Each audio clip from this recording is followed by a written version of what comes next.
अभी हमारी जो यूनिट 7 है उसका एक टॉपिक बचा हुआ था जो है प्राकृतिक आपदाएं एवं प्रबंधन।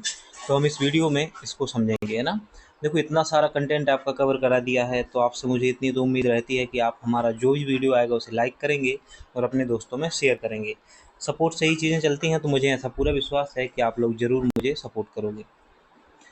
आपदा एवं आपदा प्रबंधन को हमें समझना है। प्राकृतिक आपदाएं कौन कौन सी, ये हमारे सिलेबस में सीधे लिखा हुआ है और उसको समझना है। तो हम सीधे वीडियो को शुरू करते हैं। समय बहुत कम बचा हुआ है क्योंकि रिवीजन भी करना है। तो अभी ये आया, फिर एमसीक्यू का वीडियो आएगा। इसके बाद 4 तारीख को आएगा एमसीक्यू का वीडियो। कंप्लीट एमसीक्यू होंगे यूनिट 7 के, जिसमें यूनिट 7 के 13 टॉपिक के कंप्लीट एमसीक्यू आपको देखने को मिलेंगे। तो 4 जून को आप तैयार रहेंगे एमसीक्यू लगाने के लिए, है ना।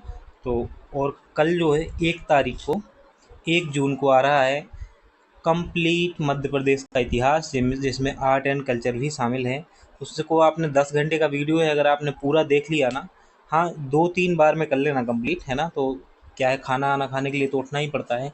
अब समय ऐसा है कि आप जो आपका सबसे बड़ा शत्रु है उसको पराजित करने का समय आ गया है।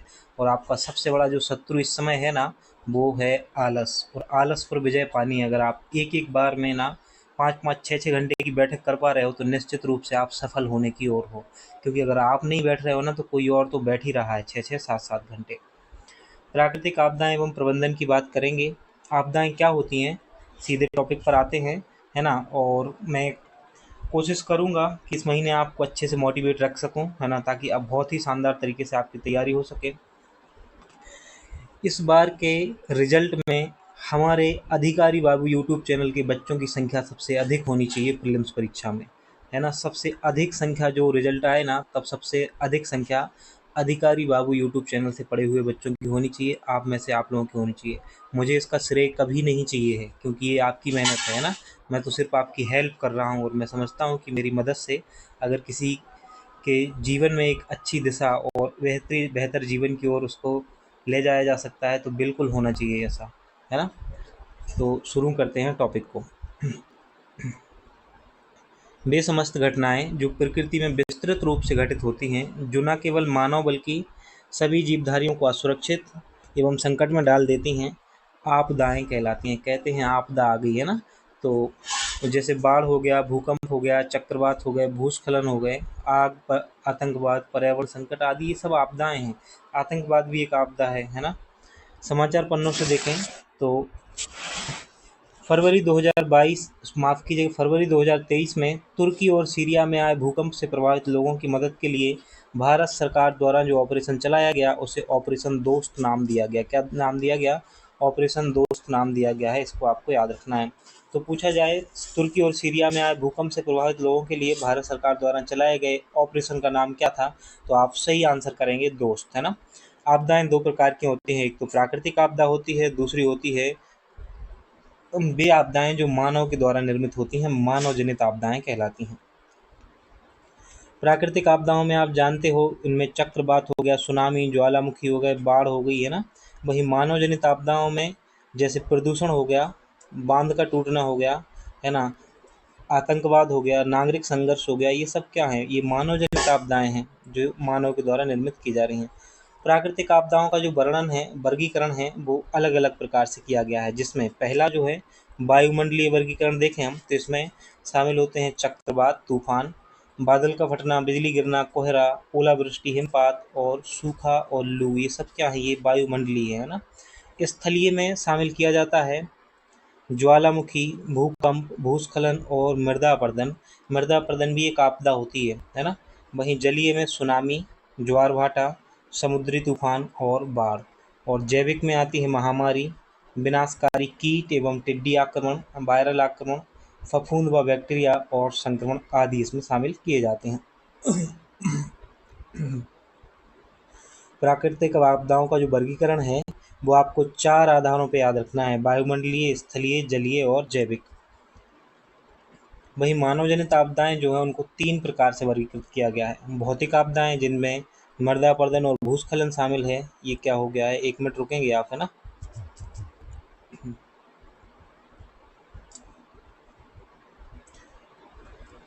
अचानक से फ्लैश मैसेज आ गया था, कोई बात नहीं लेकिन, है ना। भौतिक में आता है मृदा अपरदन, भूस्खलन, है ना, मानव के द्वारा किया जा रहा होता है जो। रासायनिक में जैसे गैसों का रिसाव, नाभिकीय विस्फोट, तेल रिसाव, और जैविक में जनसंख्या विस्फोट, कुपोषण और महामारी इसमें शामिल होते हैं। सुभाष चंद्र बोस आपदा प्रबंधन पुरस्कार को करंट अफेयर्स की क्लास में अभी हमने देखा था 2023 का, किस संस्थान को दिया गया है आप जरूर बताएंगे कमेंट करके, है ना। और यहाँ तो हम पढ़ ही रहे हैं, वहीं 2023 का जो है 24 का वो इसमें भी दिया हुआ है। तो 2024 का जो है करंट अफेयर्स से समाचार पन्नों से दिया हुआ है 60 पैरासूट फील्ड हॉस्पिटल, जो कि उत्तर प्रदेश का है, इसे दिया गया है 2024 का, जिसे हमने करंट अफेयर्स की क्लास में भी पढ़ा था। भारत में आपदा प्रबंधन के क्षेत्र में संगठनों और व्यक्तिगत स्तर पर दिए जाने वाले अमूल्य योगदान और निस्वार्थ सेवा को मान्यता और सम्मान देने के लिए भारत सरकार के द्वारा सुभाष चंद्र बोस आपदा प्रबंधन पुरस्कार एक वार्षिक पुरस्कार है जो दिया जाता है ना। तो 2024 में किसे दिया गया है? 60 पैरासूट फील्ड हॉस्पिटल को दिया गया है, जो कि उत्तर प्रदेश से संबंध रखती है। अगला है हैजार्ड या डिजास्टर में अंतर क्या होता है। तो संकट और आपदा में अंतर क्या होता है, यहाँ से प्रीलिम्स में क्वेश्चन बनने वाला है नहीं, और मेंस की अभी बिल्कुल भी फोकस नहीं करो, अब तो 1 महीना बचा है ना, तो सिर्फ इस पे ध्यान दो कि प्रीलिम्स कैसे निकलेगा, है ना। आपदाओं के लिए जो नोडल एजेंसियां हैं और विभाग हैं उनकी बात करें तो बाढ़ के लिए गृह मंत्रालय है, बाढ़ के लिए गृह मंत्रालय है ना, और भूकंप के लिए राष्ट्रीय भूकंप विज्ञान केंद्र नोडल एजेंसी है। वन में आग लगती है तो पर्यावरण वन एवं जलवायु परिवर्तन मंत्रालय इसके लिए जिम वो है, नोडल एजेंसी है। और चक्रवात, टार्नेडो और सुनामी आती है तो गृह मंत्रालय देखता है इन्हें। तो बाढ़ को भी गृह मंत्रालय देखता है, चक्रवात, टोर्नेडो और सुनामी को भी कौन देखता है? गृह मंत्रालय देखता है। साथ ही भूस्खलन और हिमस्खलन को भी गृह मंत्रालय देखता है। अगर कोई सड़क दुर्घटना होती है, सड़क आपदा आती है ना, तो इसके लिए सड़क परिवहन और राजमार्ग मंत्रालय जो है वो नोडल विभाग होता है। रासायनिक और औद्योगिक दुर्घटनाओं के लिए पर्यावरण वन एवं जलवायु परिवर्तन मंत्रालय। सूखा हो गया, ओलावृष्टि हो गई, शीतलहर हो गई, पाला, कीट आक्रमण हो गया तो कृषि एवं किसान कल्याण मंत्रालय। अगर शहर में बाढ़ आ जाती है तो आवासन और शहरी कार्य मंत्रालय जो है वो इसके लिए नोडल एजेंसी का काम करता है, नोडल मंत्रालय होता है। इतनी चीज़ें याद रखनी है। जैसे कोई जैविक आपदा आती है ना, तो उसके लिए स्वास्थ्य एवं परिवार कल्याण मंत्रालय नोडल मंत्रालय है। और जैसे खानों में आपदा, कोयले की खान हो गई या कुछ भी, तो उसके लिए कोयला एवं खनन मंत्रालय जिम्मेदार है। नाभिकीय और रेडियोलॉजिकल विकिरण आपदा में परमाणु ऊर्जा विभाग और गृह मंत्रालय दोनों ही नोडल विभाग होते हैं। वहीं तेल रिसाव के संबंध में रक्षा मंत्रालय और इंडियन कोस्ट गार्ड जो है वो दोनों ही इसके लिए विभाग होते हैं, नोडल मंत्रालय होते हैं। आपदा प्रबंधन अधिनियम की बात करेंगे जो कि 2005 में आया था। कब आया था? आपदा प्रबंधन अधिनियम 2005 का है। ये 23 दिसंबर 2005 से प्रारंभ हुआ और संपूर्ण भारत में से लागू किया गया है। इसके अंतर्गत आपदा प्रबंधन हेतु राष्ट्रीय, राज्य एवं जिला स्तर पर प्राधिकरण व समितियां बनाई जाती हैं। तो पूछा जाए राष्ट्रीय प्रबंधन आपदा प्रबंधन अधिनियम कब का है, तो 2005 का है। कब प्रारंभ हुआ? 23 दिसंबर 2005 में प्रारंभ हुआ। कहाँ लागू है? पूरे भारत में लागू है संपूर्ण रूप से, है ना। आपदा प्रबंधन प्राधिकरण को 3 भागों में बांटा गया है। एक तो राष्ट्रीय स्तर पर प्राधिकरण है, दूसरा राज्य स्तर पर प्राधिकरण है, और तीसरा जो है जिला स्तर पर प्राधिकरण है। सबसे पहले हम एनडीएमए राष्ट्रीय आपदा प्रबंधन प्राधिकरण की बात करेंगे, है ना, जिसके अध्यक्ष होते हैं कौन? प्रधानमंत्री जी। इसके अध्यक्ष होते हैं प्रधानमंत्री। ये जो शीर्ष वैधानिक निकाय है किसका? भारत में आपदा प्रबंधन के लिए सबसे शीर्ष स्थल पर निकाय है। इसका औपचारिक रूप से जो गठन है 27 सितंबर 2006 को किया गया था। किस अधिनियम के तहत? आपदा प्रबंधन अधिनियम 2005 के तहत, जो कि दिसंबर में 23 दिसंबर 2005 को लागू हुआ था। इसकी संरचना की बात करें तो जो एनडीएमए है उसमें प्रधानमंत्री अध्यक्ष होते हैं और 9 अन्य सदस्य होंगे, उनमें से एक जो होगा वो उपाध्यक्ष के पद पर बैठेगा। राज्य स्तर प्राधिकरण की बात करें तो इसमें हम सीधे मध्य प्रदेश की बात करेंगे। आपदा प्रबंधन अधिनियम 2005 के प्रावधानों के अंतर्गत राज्य स्तर प्राधिकरण भी बनाया गया है, जिसमें माननीय मुख्यमंत्री की अध्यक्षता में 5 सितंबर 2007 को ये गठन किया गया था। 5 सितंबर 2007 को। वहीं जो राष्ट्रीय वाला है वो 27 सितंबर 2006 को बना था। राज्य में आपदा प्रबंधन कार्यों के समन्वय हेतु मुख्य सचिव की अध्यक्षता में कार्यकारिणी समिति का गठन किया गया है इसमें।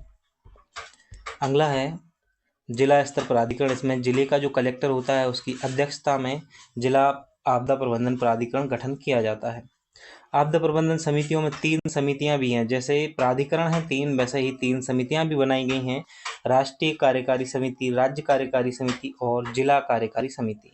भारत में आपदा प्रबंधन हेतु संस्थागत संरचना में आपदा प्रबंधन अधिनियम जो है 2005 का, भारत में आपदा प्रबंधन हेतु कानूनी और संस्थागत संरचना का प्रावधान राष्ट्रीय, राज्य और जिला स्तर किया गया है।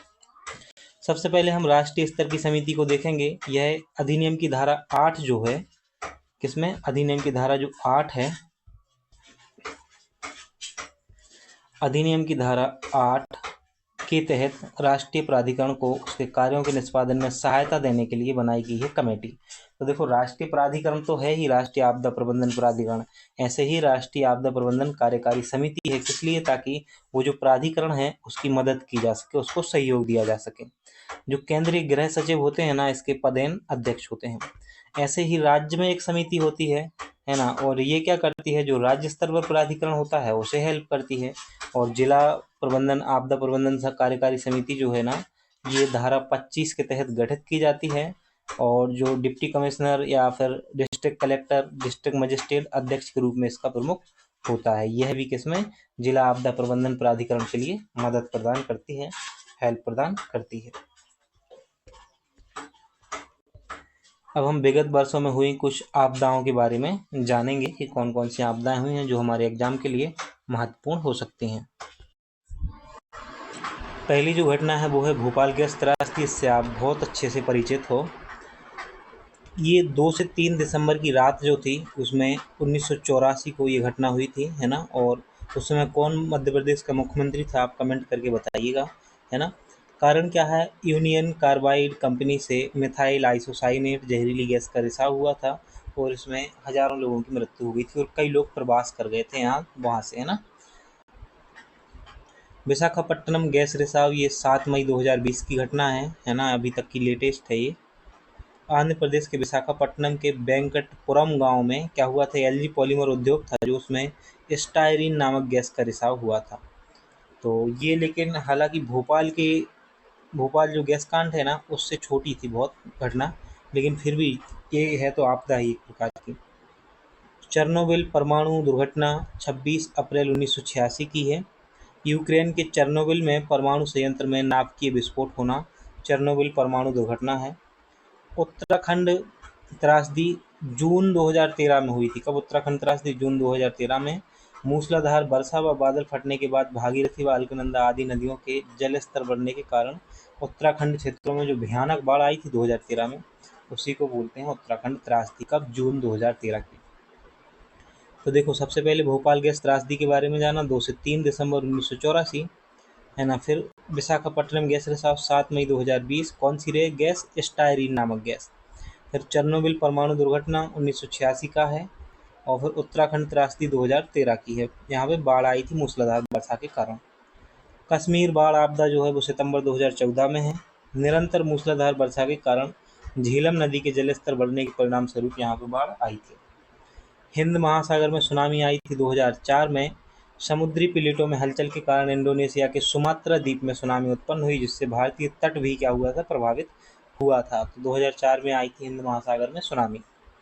गुजरात कच्छ भूकंप, तो 2001 में जो गुजरात में भूकंप आए थे 26 जनवरी 2001 को, भूगर्भिक प्लेटों में हलचल हुई और गुजरात के कच्छ, भुज, अहमदाबाद आदि क्षेत्रों में भूकंप उत्पन्न हुए थे।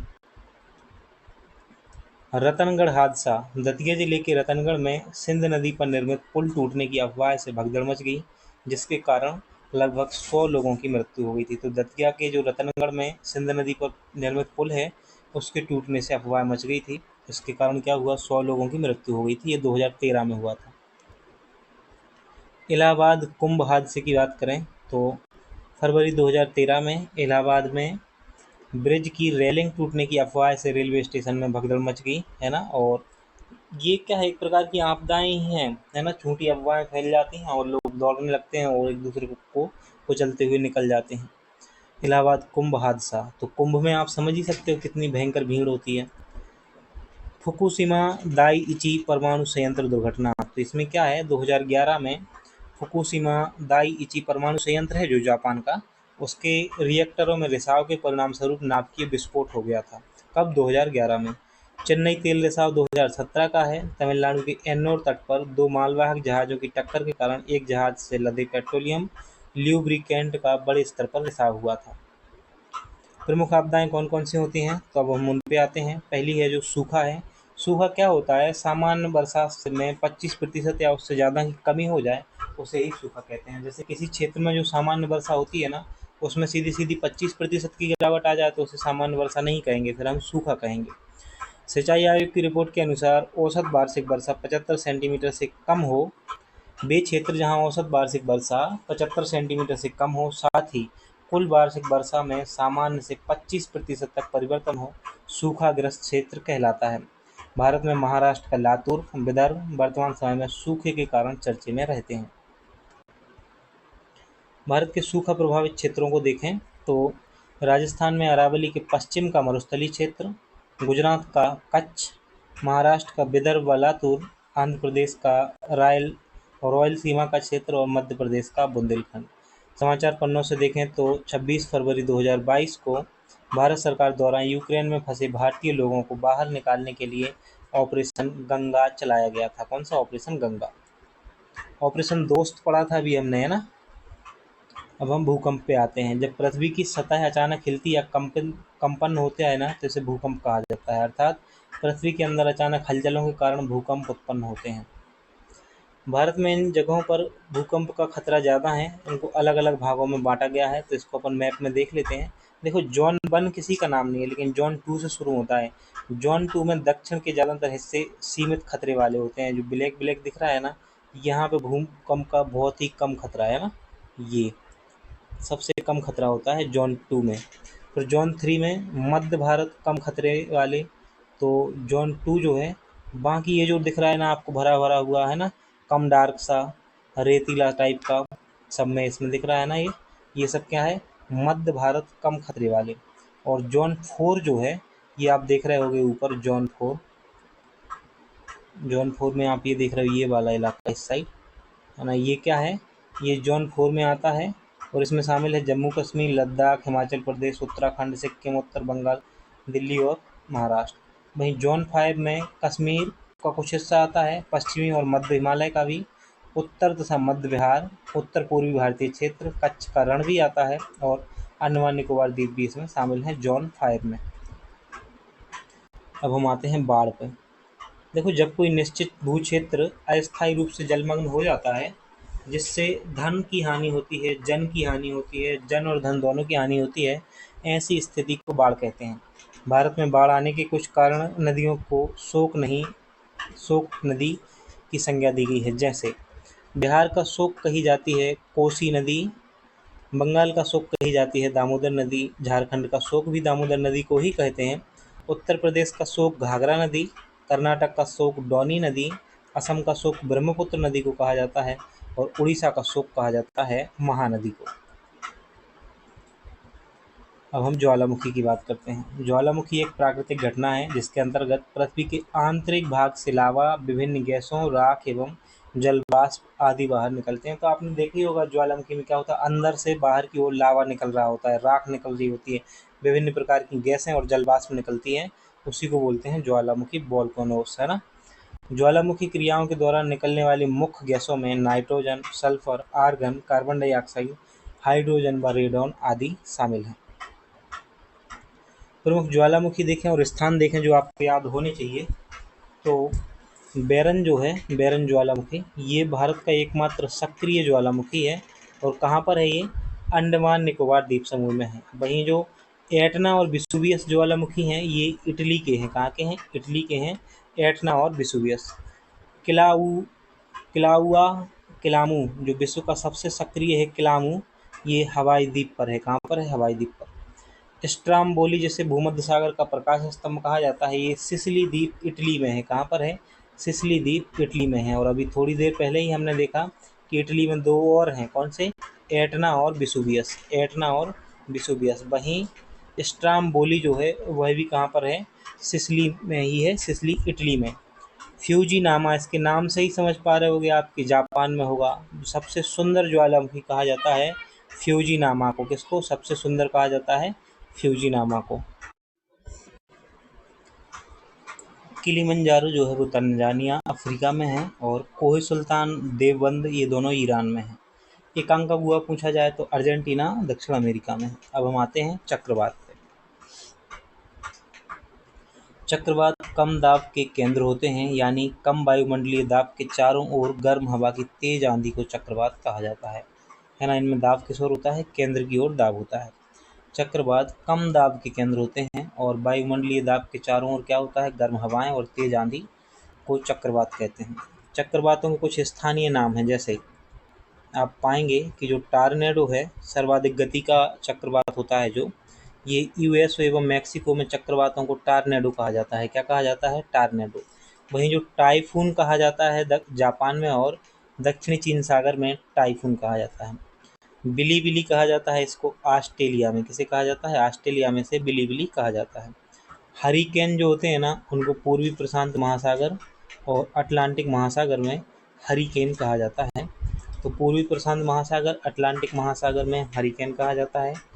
चक्रवात जो होता है ना, उसको हिंद महासागर में चक्रवात कहा जाता है। तो हिंद महासागर में चक्रवात को चक्रवात, पूर्वी प्रशांत महासागर और अटलांटिक महासागर में हरिकेन, ऑस्ट्रेलिया में बिलीबिली, जापान और दक्षिणी चीन सागर में टाइफून और टॉर्नेडो कहा जाता है। यूएसए और मैक्सिको में जहां सर्वाधिक तेज गति का होता है टॉर्नेडो। हाल ही में चर्चा में रहे जो चक्रवात हैं उनको देखें तो बिपरजॉय, ये गुजरात महाराष्ट्र क्षेत्र को प्रभावित किया है। बिपरजॉय ने मोचा बंगाल की खाड़ी को प्रभावित किया है ना। मोचा बंगाल की खाड़ी और बिपरजॉय गुजरात महाराष्ट्र।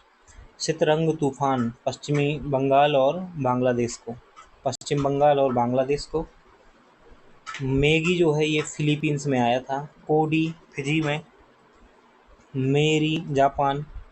गुलाब आंध्र प्रदेश और बंगाल की खाड़ी। जवाद जो है ये उड़ीसा, आंध्र प्रदेश और पश्चिम बंगाल को प्रभावित किया था जवाद ने।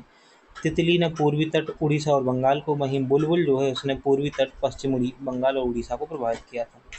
टाइफून राय जो है इसने फिलीपींस को प्रभावित किया था। अब हम आते हैं ताप लहर लू, जिससे अभी आप जूझ रहे हो, है ना। ग्रीष्म ऋतु में उत्तर भारत में जो स्थानीय गर्म हवा होती है ना, उसको ही लू कहा जाता है, ताप लहर कहा जाता है। जब वायुमंडल के संपर्क में आने से जब शरीर का तापमान 40 डिग्री सेल्सियस या उससे अधिक होने की संभावना हो, ऐसी वायु को लू कहा जाता है। देख लेते हैं इन स्थानीय हवाओं को कहाँ क्या कहा जाता है। तो देखो, मिस्टल जो होती है ना, ये चलती हैं कहाँ पे? स्पेन और फ्रांस में मिस्टल। नॉर्वेस्टर मिलेंगी आपको न्यूजीलैंड और पूर्वोत्तर भारत में। फोन नाम की जो हवाएं हैं वो आपको स्विट्जरलैंड में, और चिनूक जो है वो अमेरिका और कनाडा में चिनूक चलती हैं। हरमट्टन, जिसे डॉक्टर पवन कहा जाता है, हरमट्टन को, ये सहारा मरुस्थल में है। कहाँ पर है? सहारा मरुस्थल में है। सिराको इटली और भूमध्य सागर में सिराको। सिमुक जो है वो अरब और मरुस्थल में, और कोयम्बेंग जो है वो इंडोनेशिया में चलती हैं। तो एक बार दोबारा से देख लो। मिस्टल स्पेन या फ्रांस में, नॉर्वेस्टर भारत के पूर्वोत्तर और न्यूजीलैंड, फोन जो है वो स्विट्जरलैंड, चिनूक अमेरिका और कनाडा, हरमट्टन जिन्हें डॉक्टर पवन कहा जाता है सहारा मरुस्थल, सिराको इटली और भूमध्य सागर में, सिमुक अरब मरुस्थल, और कोयम्बेंग जो है वो इंडोनेशिया में चलती हैं। सुनामी की बात करते हैं, है ना।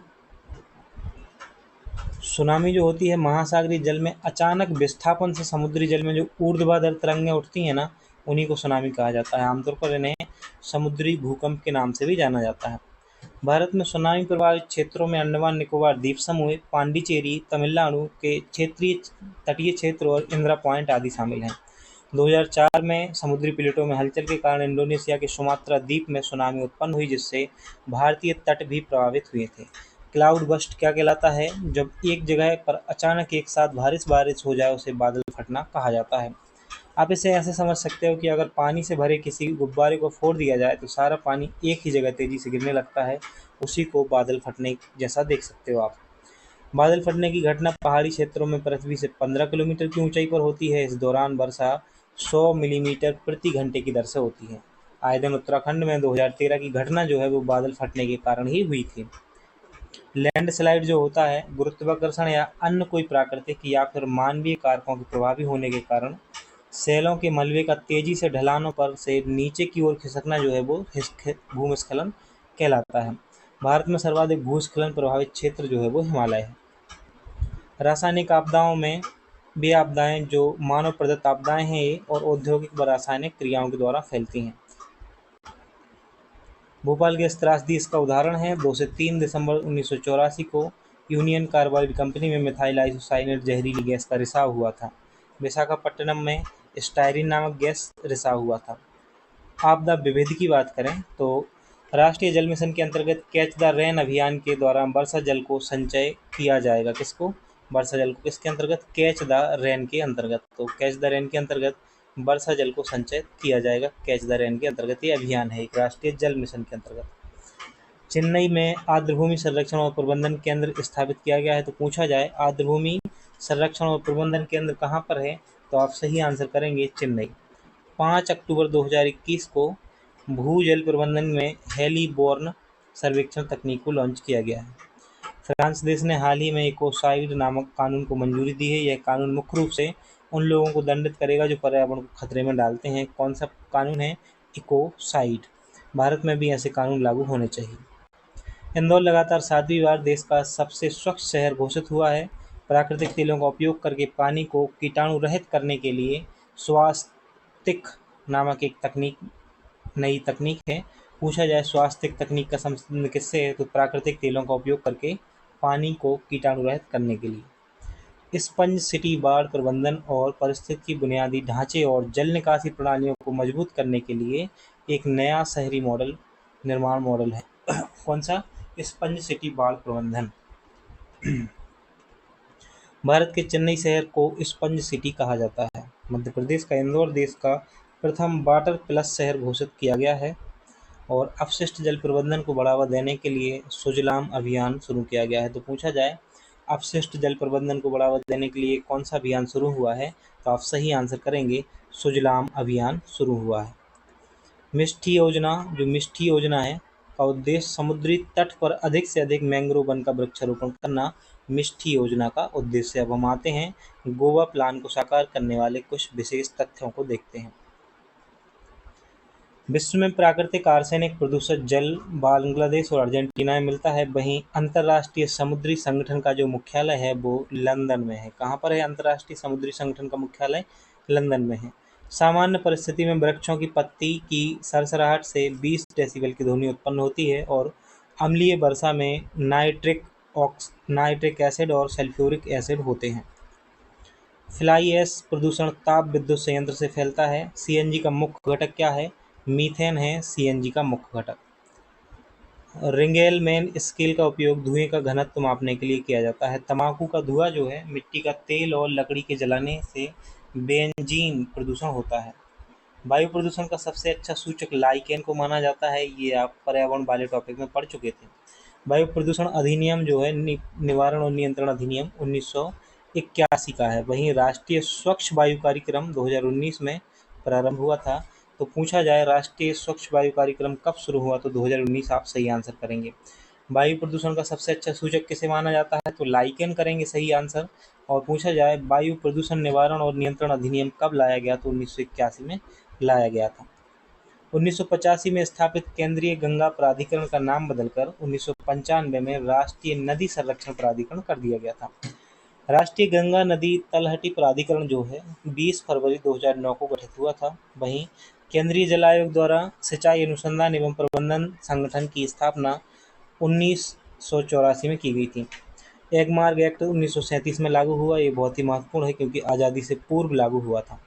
वनस्पति जलवायु का सही सूचक 1936 में संशोधित वर्गीकरण व्लादिमीर कोपेन द्वारा किया गया था। किसका? वनस्पति जलवायु का सही सूचक किसने किया था? व्लादिमीर कोपेन ने। Indian institute of ecology and environment नई दिल्ली को में 1980 में स्थापित किया गया है। तो पूछा जाए अगर आपसे कि Indian institute of ecology and environment का मुख्यालय कहाँ है, तो नई दिल्ली में है। कब स्थापित हुआ? 1980 में। कैलाश पर्वत लैंडस्केप संरक्षण तथा विकास पहल भारत, चीन और नेपाल के मध्य एक समझौता है। नॉर्मन बोरलॉग अमेरिकी कृषि वैज्ञानिक को 1970 में शांति के क्षेत्र में नोबेल पुरस्कार प्रदान किया गया था। किसको? नॉर्मन बोरलॉग को। वर्ष 2022 में विश्व पर्यावरण दिवस की जो थीम थी ओनली वन अर्थ थी और 2023 में यह थीम प्लास्टिक प्रदूषण का समाधान है। करंट अफेयर्स में आप ये पढ़ चुके होंगे, हमारी करंट अफेयर्स की क्लास है जो 2024 का विश्व पर्यावरण दिवस है, उसकी थीम क्या थी आप कमेंट करके जल्दी से बताइएगा। राष्ट्रीय आपदा प्रबंधन प्राधिकरण का गठन जो है वो 2005 में किया गया है। तो पूछा जाए कि ये आपदा प्रबंधन प्राधिकरण का गठन कब हुआ है, तो 2006 में हुआ है इसका गठन, है ना, 2005 नहीं 2006 याद रखना, जबकि अधिनियम 2005 का है। राष्ट्रीय काष्ठ जीवाश्म पार्क तिरुचिरापल्ली में स्थित है और विश्व की सर्वाधिक समस्यात्मक जलीय घास जलकुंभी है। कौन सी है? इकोनोरिया जलकुंभी है। आपदा के समय तैयारियां, आपदा के पहले और आपदा के बाद दो प्रकार से होती हैं, एक तो प्री डाइजेस्टर होती हैं और एक होती है प्री डिजास्टर। तो निवारण होता है, आपदा से पहले क्या किया जाता है? निवारण, शमन और तत्परता। वहीं आपदा के बाद जवाब, रिकवरी और पुनर्निर्माण, ये सब किया जाता है। तो इस टॉपिक में इतना ही। मुझे विश्वास है कि आप वीडियो को लाइक ज़रूर करोगे और अपने दोस्तों में शेयर करोगे। मिलते हैं फिर नेक्स्ट वीडियो में, तब तक के लिए बाय बाय।